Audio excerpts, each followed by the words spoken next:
This is LadyMyya. Hello, you guys. We are back with another podcast.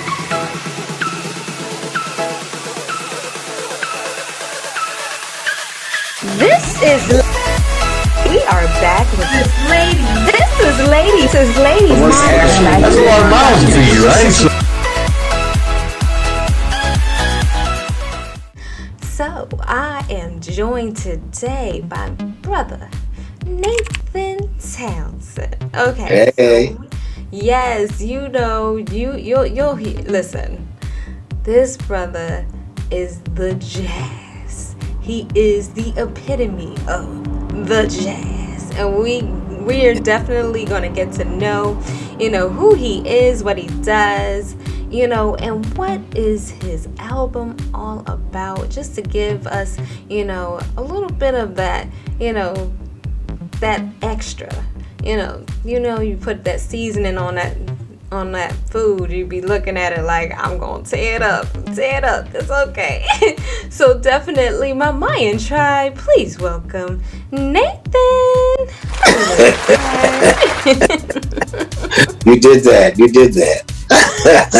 I hear all of them saying, Yes. Okay, so tell us the name of your album. It's called This Is My Life. And I think the love songs, there's about 10 songs on there. And there are songs about my love journey, songs about my life journey, songs about my love mapping, songs about, just how we encounter life as Black and brown people. And I think too often we don't talk about the good parts of that. We celebrate and lift up tragedy rather than triumph. And so, yeah. I love that. You know what? We do need to lift up each other. I think that is so important. And, for you to have that type of music talent, to be able to do something and just give people to think like, let's do something together. Let's try this, because isn't it the truth that they say, we're stronger together? Yes. So, we growing up in the era that I grew up in, I grew up with a village. My first village was my family. My second village was my church. My third village was my community. So you had, multiple layers of villages that were raising us. We come from a village culture, in Africa, where villages were responsible and accountable for showing and shaping who you were. We've gotten away from that. We've gotten away from it, and whereas media is shaping who we are, whereas hip hop is shaping who we are, versus parents and legacies shaping who we are. That's very true. It's so, I think it's better that it was then than that it is now, because a lot of the times you don't see it as often, with the community. There was always somebody singing. There was always so many songs that just would bring us together, and you'd be like, yeah, that's my jam, turn that thing up, and everybody starts dancing, and you get the bell bottoms out there, you get everybody else, and people waited in anticipation for the next album, for the next CD. Now they drop it, you don't know if they dropped it or not, but we would wait for this album to come out, and they would play it, and you'd be hearing it on the radio for the first time and learning all the words. That's when they had actual hardcover copy albums. I think that, going to the record store and flipping through, all that was an experience. Now today, everything is at the end of your fingertips, and so part of that whole experience is taken away, because now everything is so microwave instantaneous. Where we do everything in the spur of the moment. And that's the truth, because like my daughter, now she loves record players. She's 15 years old. She will get a record and just get that thing to just go over and over and over again, and she's just in love. Like she She's just like, Mom, I've never zoned out until I got a vinyl. And I was just like, do you understand? You's an old soul, baby. You know, but that's a good thing. You know, we need to still have some older souls going into the future, you know, with these other kids. And it's just, the kids look to her as big sis. I don't understand that. She's 15 years old. Leadership shows itself. I think for what you said, however, it really is something that just that saying and just having that type of experience or history to account for, to even, you know, what's the word? I want to say to diffuse it together, but I don't want to say that because, I mean, sometimes it could be a good thing, but sometimes it can be a bad thing altogether. But I think like the way you feel and the way you have people understand you through your music, I think that's really huge. And I know that can be such a decent message to our, you know, upcoming kids. And, you know, in a way we can, if we gotta, you know, do it like a patty cake or something like that. I mean, whatever is gonna work, you know, as long as the kids see that thing is still relevant. I think that would be so important. So important. Well, for us, music has always been a vehicle by which we share our stories, share our passion, share our struggles, share our triumphs. You know, even as slaves, you know, we were disengaged from our own language. And so music was a way of passing secret messages without, you know, Mr. Charlie knowing what we were talking about. So it has always been a vehicle of communication. And then we're such rhythmic type of people, you know, going back to the drum and movement, and so we're just physically expressive, and I think that music gives us that platform that allows us to have that freedom of expression, whether it's your emotions, like you said about dancing in the streets or with the bell bottoms on. Music is that vehicle to freedom. You know, many of us were not free because of so many things. We're not free because we got too many kids. We're not free because we're in bad relationships, or we're not free because we're not really searching for our dreams. Music gives you that way to just say, forget all of that and still be in this reality, but also exist in another reality at the same time. Because music helps you to journey through your dreams, journey through your memories. You know, when you hear a certain song, you know, like for me, Lovely Day, Bill Withers, I instantly know I'm driving on Lincoln Drive in the summertime when the sun is shining, and I even know the year that I'm driving, you know, and so it has a way of transporting you back to special times or remembering special people. So it has multiple purposes. I know, like the good times, you know, you just got those good times and everything. And, you know, you said Lincoln Drive. I was just like, ew, I used to be on that thing every day. Every day. But it's so interesting to me because it's just like you said, it takes you down those roads that, you know, that just make you feel good, you know, regardless of what. I mean, even if it's like, gonna see somebody or y'all about to have a whole party or whatever, you just feel good. Okay, the biggest thing I think in my time zone was summertime.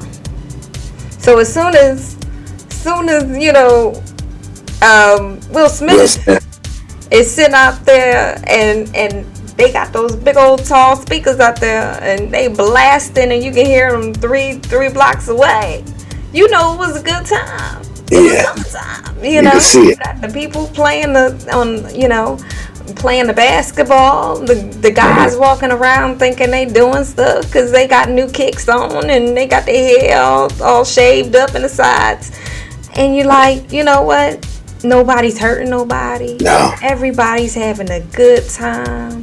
You just, everybody's just living a life, and they're living their best life at that, you know. I know a lady who has a show called "Living My Best Life." Oh, you. See how popular you are? I know about you all the way down here in the ATL. Oh, I'm working on that song. I'm working on that theme song. Yes, sir. Oh my goodness. But you know what? Okay, you said Bill Withers because you messed up. No. See, you said It's a Lovely Day. I love that song. Yeah. Oh, that's my jam. Look, I was it had to be a couple of months ago, and I think I've seen the video maybe once, and I really didn't think too hard about it because I think I might have saw it in passing.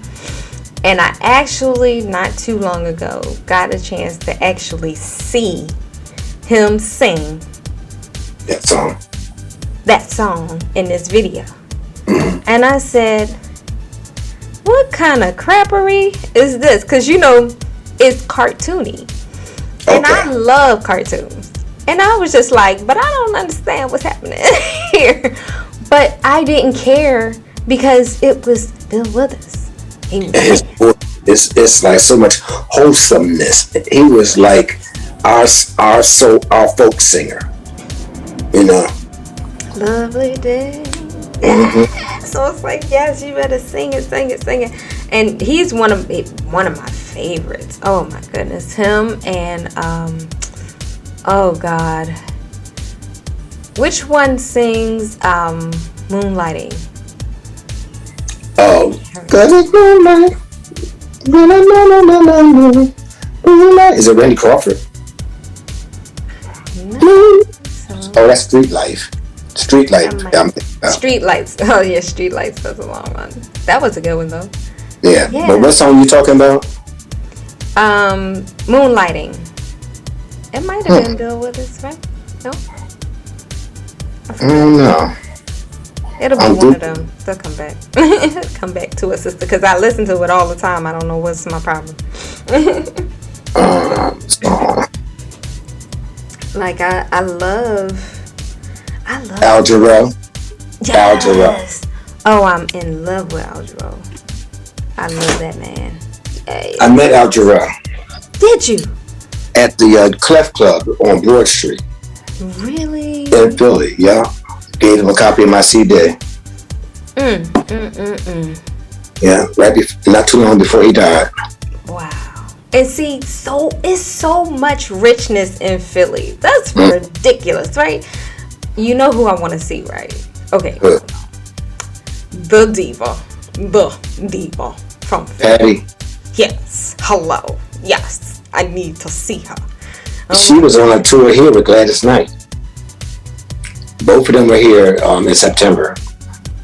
On the same my birthday month. That is horrible. See? Yeah. That's bull crap. See? No, that's okay. That's all right. I figured it out. I get it together. I had to holler at her.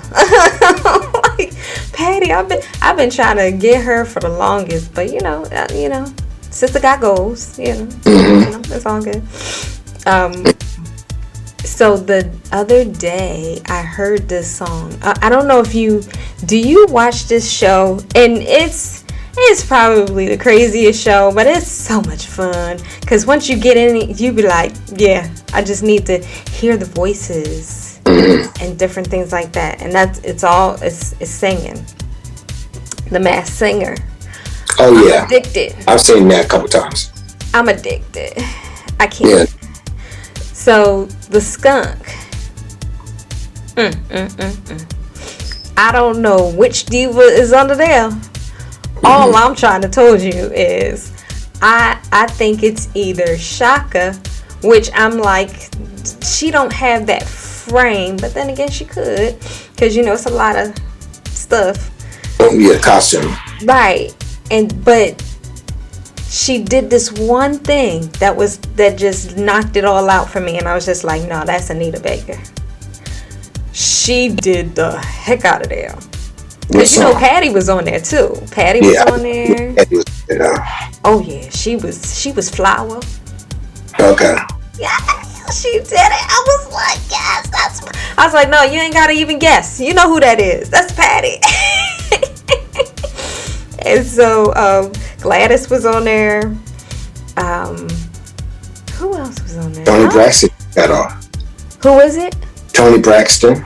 Yeah, she was just on there too. Yeah. Tony Braxton. And so, you know, Maury, one of the Maury girls, I think it was Tia. No, it was Tamara. Tamara was on there. She did good. And then I'm trying to remember, because I try not to get Masked Singer and Masked Dancer mixed up, because that's easy. That's pretty easy. But you find that so many people that are in those limelights already, and they actually can sing. Yeah. That's amazing, right? It's amazing that, so like Jamie Foxx, whoever would have thought that he could sing or play a piano. All you knew him as was a funny, actor, a comedian. Right. And I think that they had to make a choice back then as to which one was going to make them, what part of this is going to make me different than somebody else. Is it going to be my voice? Is it going to be my musicality? Or is it going to be, my comedic presentation? Right. And I guess he chose comedy because there weren't, first of all, he's so funny, that was a calling. And then he went into acting. And then that was serious. And then to bring this music, it was like, well, what else is he gonna pull out? There ain't nothing else he can do but paint. That's the only other thing that's left for him to do. But we are really the people, and many of us have many giftings. And unfortunately, back in my day, there just weren't a lot of opportunities for Black creative people. They would have one token, and that would be it. We already got our Black model. We already got our Black actor. We already got our Black preacher. And you wouldn't have opportunities like we have now. Now you look on TV, and TV is starting to mirror, the real world. You see, Hispanic people. You see Asians. You see interracial couples, just like in real life. And so people had to fight for that. People had to fight for those opportunities. People had to be told no. People had to be turned away in order for those things to happen. And so, the world is evolving. It is becoming more equal, but it's never going to be totally equal because that's not how it's set up. We didn't set it up. That's because, there's still man or men or people, let's put it that way. Let's be nice. There's still people that are in these positions that still allow, or in these type clubs that allow that to still remain because of how they grew up. Right. I don't think most of these people should be in these positions as long as they have, because if we still got them and they don't want to move forward, what makes it exactly. It's just so basically we standing still, we at a halt, and now we can't move because you want to be disrespectful. Right. You want to be stuck in the past, in the good old days. Exactly. And that don't make no sense. But people just, they get too complacent, and it's just oh, well, if it's not my way, it's the highway, and then what? Oh well, it is what it is. Such is life. Such is life. So tell us some of the things that you were able to experience in your time as a jazz musician or writer, I should say. So there was I don't know if you even remember the Civic Center. Yes. That was over there on 34th Street. Mm-hmm. Trudy Haynes was actually the first Black woman news person on TV. Yes. She had a show, and she had asked me, she was doing something for the March of Dimes. And so I got to play one of my songs and sing on stage. Mm-hmm. And on the stage was Jazzy Jeff and Will Smith. And so I got to be in them to be in the audience for me singing. Imagine that. Right. Wow. And so I've been on stage with Pink, not on stage with Pink, but sang backup in her last CD. I've been on stage with Patty singing, where she would, bring people up on the stage, and then I'd be that one person that could just go ahead and sing. And people would say, "Oh, that was stage, wasn't it?" I'm like, "No, it wasn't stage. I got my opportunity to get up there, and when I got up there, I showed off." I know that's right. That's what you do. And so it's been things like that, and it's one of those things where you have to always be present. You have to make your own opportunities. A lot of times, I think that we as Black people, we want to say that we were denied opportunities back in the day and all that, and that's true. But that's not going to get you anywhere. You can't take that complaint anywhere, and we can't even get our 40 acres in the mule. So how you think you're going to get something, because of what was done to us? And so we need to move beyond our history in order to make our tomorrows. And history has a good way of framing what has happened to us, but it also showed us how resilient we were. It showed us what kind of stock we made up. It showed us that we don't quit. It showed us that we could take something out of nothing and make everything. It showed us that we can, survive as families, as villages, as communities. And so we just have to perpetuate that, and realize that, we have to define what community is for us today. And I think that music is a way of helping that to shape. Religion was a way, but then people started getting so turned off by things that were occurring in religion. And so I think that, we have to determine some new belief systems, for us today. That's true. I mean, well, with religion, I don't like religion. I don't go for it because I'm like, one of my favorite guests on my show, she's one of my favorite people in general. She said on my show, she said religion is nothing but a construct. And she said that almost floored me and everything else. I was just like, ooh. She's just like, I don't know if I'm allowed to say that on your show, because it was a Christian show. And I said, you can say whatever the heck you want to say. And we actually had the conversation, and it was just so real. And she just gave it to you just real. She didn't fluff nothing up. She didn't go, oh, well, I'm going to turn to chapter this and chapter that, or whatever, what God said and anything like that. She said, you know what, whatever your relationship is with, with your belief system, go for it.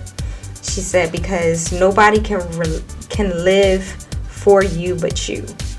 Right. And she said, now if you got a spirit guide that happened to be alongside with you, you might have a better chance at this thing. But she was amazing, and I'm really, really the type of person, I don't really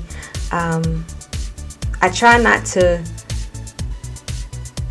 get people too riled up until I'm on my radio show, and then I don't care. So I was like, I don't care. And like, you gonna be riled up. You on this show.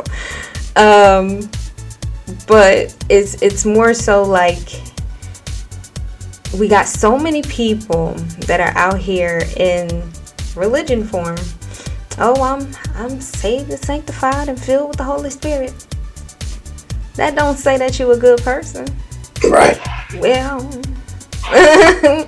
like, you judging everybody and criticizing everybody. I know. And the fastest people to judge, right? Ain't that something? I got kicked out of too many churches, honey. I could tell you some stories, but I'm not. But yes, I thought it was interesting, I've never heard she's an older Black lady. She's not that much older, but, she's prestigious. She's a doctor. I mean, hello. And so that was interesting to me.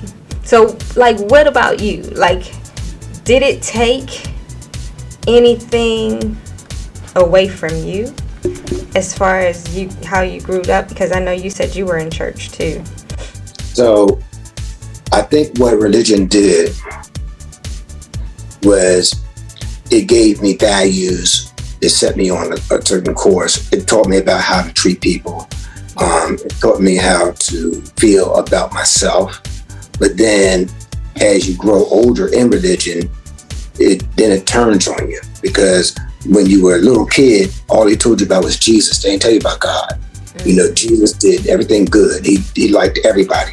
There was nobody he didn't like and nobody he didn't help. Then you grow up and God is jealous. God is an angry God. I'm like, well, where'd Jesus go? Like, you know, like you told me how he fed the poor and healed the sick and made the lame walk and the blind to see. And now you give me God who is just going to deliver his wrath upon me because I don't think the way and how do you even know? Like, who had the conversation with God to tell us what he was thinking? Where that person at?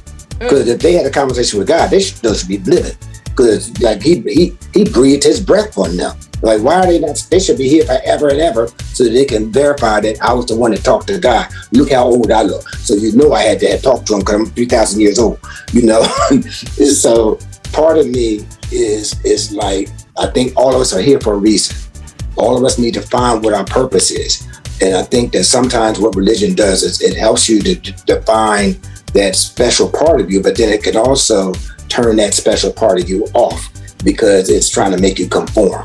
You know, so that singer that is singing secular music now, but was spanked because they wanted them to sing gospel when they were a child. You know, it has its ways of being as for you as much as it can be against you. And I think that's what happens when we get older, is for us to find our way. You know, just like you find your way into what you want to be when you grow up, you also find your way spiritually. You know, look at all other kind of cultures. Most of their cultures were about, this is part of life. It's determining who you are and how you connected spiritually to the universe. Whether you want to call that a name or anything, but it was about being able to have peace and confidence in yourself and being connected. And I think that we get so caught up into practicing that we don't know how to receive things from the universe that are just naturally ours. So that's how I believe. I believe that I'm here to do good to people. I'm here to use my gifts freely. I'm here to make an impact and make, you know, places and the people that I come in contact with have a better experience than they did without me.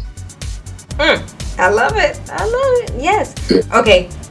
You reminded me of something, because I think I actually saw a comedian, and he said he's just like, you know, God used to rain on down on folks. He used to kill folks by the towns, and and he's just like, yeah, he killed all the firstborns, and he's just like, but when he had a son, he cleaned that up quick because his son was out there, and I can't be acting like no fool out here.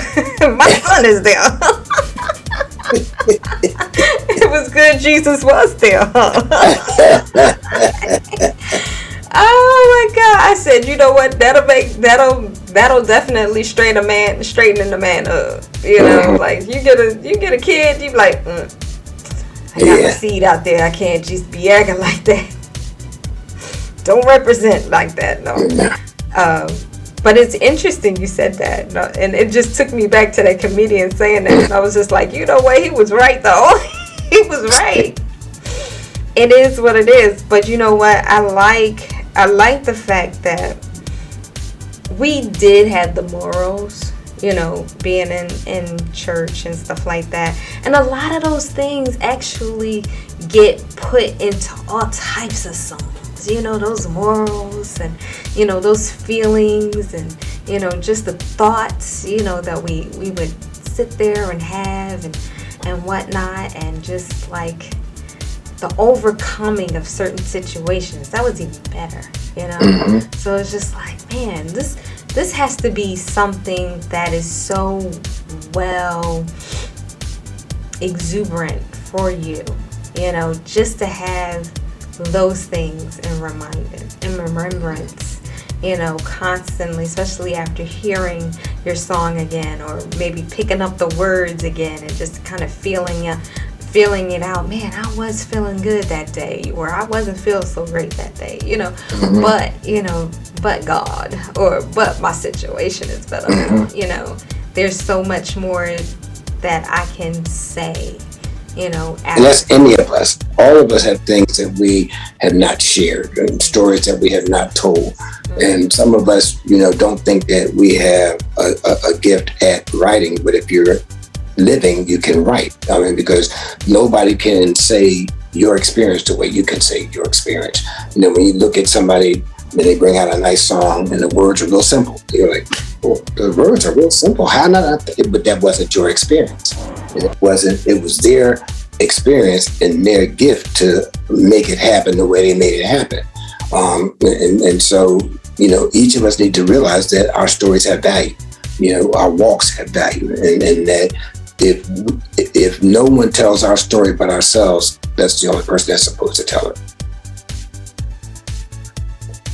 That is so true. I am so sorry. They're gardening right here in front of my door, and I'm like, right now? This is what we doing? Okay. But that's why I don't know if you see me muting. There's so much noise, and I'm like, really? On a Wednesday? This is what we doing? Okay. Yeah, it's always something, so it's all good. But I do love, like you said, the story. Everybody has one. It's just a matter of how this thing is going to make you feel like you can actually represent it in a way that people can understand. With writing a song, or writing a book, or writing a poem, or telling, being a storyteller. Those things are things that we don't always get the opportunity to do, Right. Because we don't think, I don't think that's no good. How many times? Yeah, we good to them ourselves. We be our own naysayers. And then we hear something else and we say, oh, I could have wrote that, but you didn't. That person, but you didn't. Excuse me, your name is not Stevie Wonder. Exactly. You didn't. Look, you know what? Everything that you just said to me, basically, you have it first for a reason. Why didn't you? Why did you sleep on your blessing? Exactly. We're gonna have to write a song on that one, bro. I know, right? Okay. Yeah, we got that. So I'm gonna have to leave you.